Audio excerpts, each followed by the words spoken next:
Hello everyone, this is Dr. Ahmed Ergin from Sugar MDs. Today the topic is, what is my blood sugar goal? Again, this is a common question we get and we are going to address it today. Now before we jump into the video, please subscribe to us, please like us. If you want to test us, definitely watch more videos, understand more about diabetes, and then subscribe. And once we get to 30,000 subscribers, we are going to start making patient cases from real life.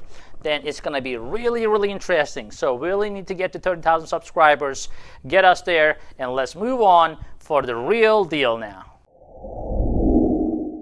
So what is my blood sugar goal? Common question. Now, you're going to find stuff on the internet, your blood sugar goal should be this, should be that. The problem with that, when you say mine, then everything changes. The general guidelines are there, and I'll talk to you about general guidelines, and I'll tell you how your situation can be different, and I will divide patient groups according to certain characteristics. Now, you can decide what characteristics you have and what goal you should have for you as a person, because I'm not going to give one single number that can fit everyone. That never happens, right? So let's get started. Now, the general guideline is 7% A1C. So if you do not know what an A1C is, please click above so that you can actually understand what a A1C is and come back to this video. Now, A1C less than 7% is the goal. In this case, majority of the people think that they have to go below 7, but your goal may be different. And then to get to 7% A1C, let's talk about this. How do you really get to 7% A1C, that magic number that everybody wants? Although, as I said, your goal could be 6% or even 8%, depending on what type of person or patient you are. But for 7%, this is the rule of thumb. If you're less than 130 before meals consistently, and you're less than 180 1 to 2 hours after meals, then you are going to be at 7%. Why do I say that? Because 7%, like we discussed in the A1C video, that percentage, 7%, equals to an average blood sugar number. So 7% in this case is 150 milligram per deciliter. And to achieve 150 milligram per deciliter, without having severe fluctuations, less than 130 before eating, less than 180 after eating, you can get to 7%. So, or below. Now, A1C is not the greatest tool because it doesn't really tell you highs and lows. It just tells you the average. So you can still get to 7% if your blood sugars are 50 and 250 every time and you're a roller coaster. You can still get down to 7%. That doesn't mean that you're doing really well. But the bottom line is 7% is a common goal. Less than 130 before meals, less than 180 is a common goal for most patients. Now, of course, another thing you have to pay attention to is the patient characteristics. What we look at is how young is a patient and how healthy is a patient. The younger and the healthier you are, and the more strict we can be with you. So, and then how willing are you to actually bring your A1C down? How willing are you to do diet and exercise? How willing you to take medications, and so forth.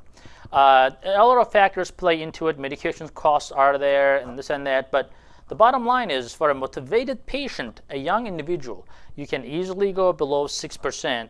I have a lot of patients down to 5.5 or even down to 5%. With or without medications, depending on the individual, but that's very achievable. So I always say as low as reasonably achievable. So why do I say reasonably?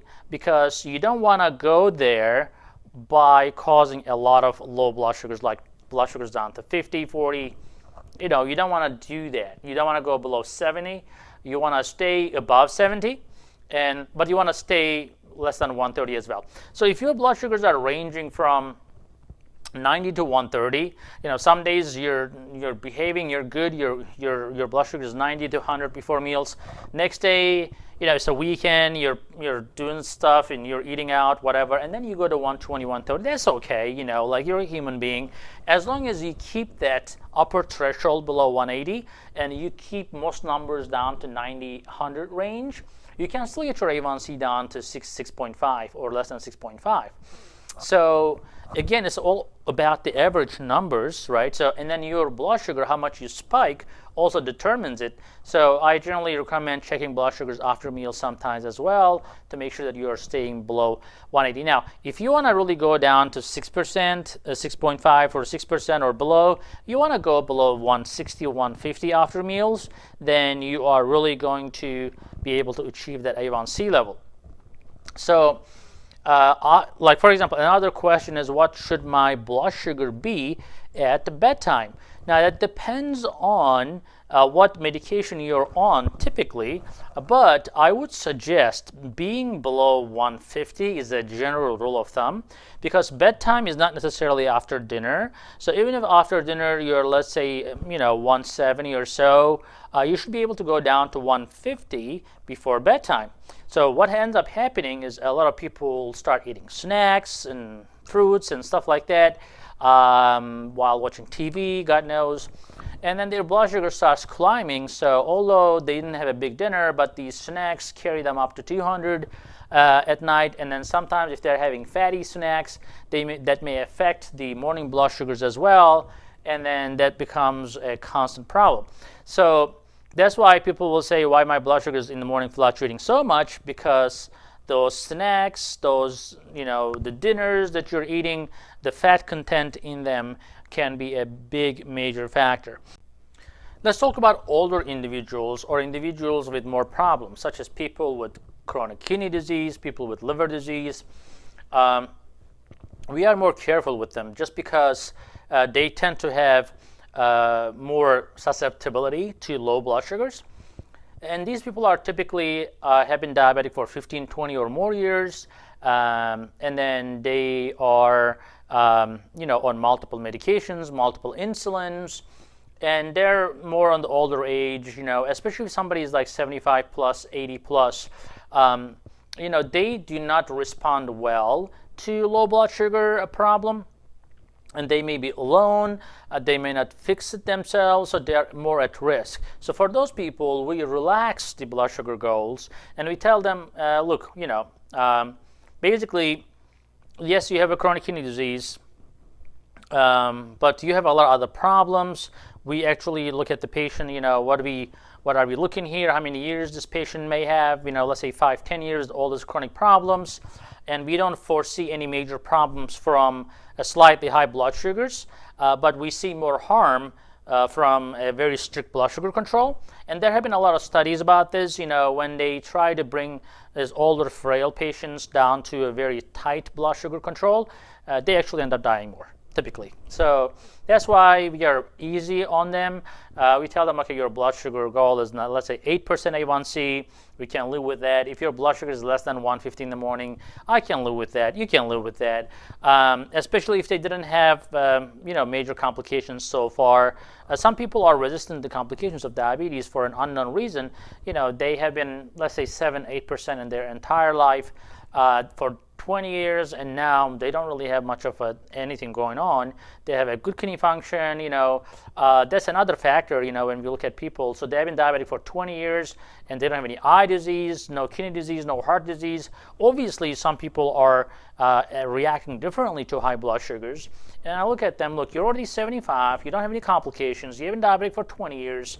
Well, let's just relax, because this is, you don't really have to kill yourself to go down to 6%, because going down to 6% sometimes can kill you way faster than if you were up to 7.5 or 8% A1C.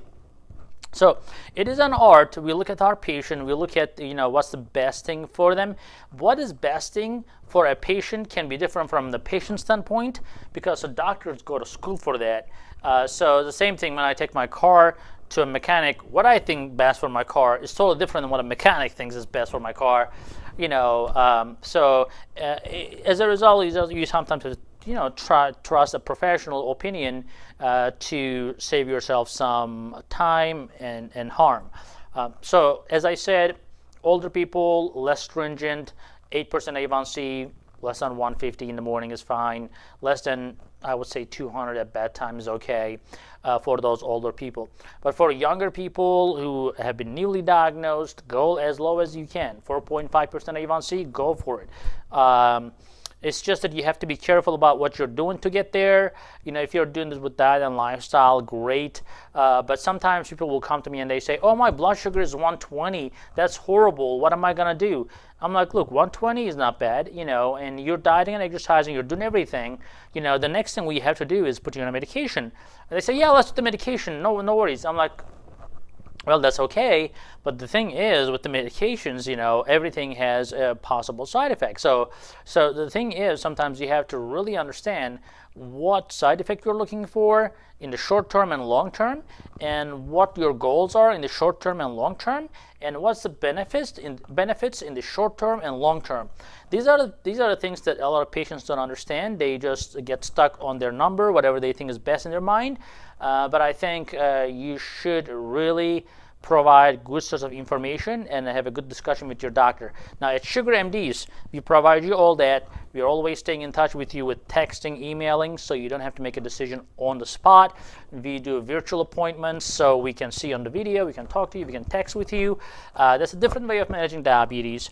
We have cellular communication where basically we can even get your meter, send us data through cellular towers. We are using AT&T to collect blood sugar data without having the patient to enter blood sugar anywhere or keep logs or anything like that. So all this data comes to us, and we manage our patients that way. So we become very proactive instead of reactive. Most of the time, the traditional doctors, you will go to the office, they'll say something, you go, you don't see them for another 3 months. Good luck if you can reach out to them. And then next thing you know, your blood sugars are either too low or too high, but you have to wait for your appointment. It's a bunch of craziness. And then by the time you get to the doctor will say, okay, where's your blood sugars? Or they're going to start screaming at you because you're too high or too low.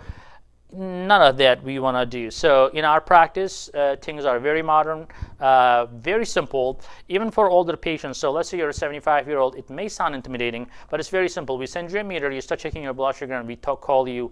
If you don't like texting, we call you, that's fine, whatever you want to do. If you're from a Florida or New York resident, make sure you give us a call and learn more about our services. And before the end of this video, make sure you give a thumbs up and subscribe so we can get you more videos. Very soon, we are going to start giving, making patient cases, real patient cases, without giving names, of course. And we are going to make these presentations of patients and their outcomes, etc., which will be a lot of fun. We will do that once we achieve the 30,000 subscribers. And have a wonderful day.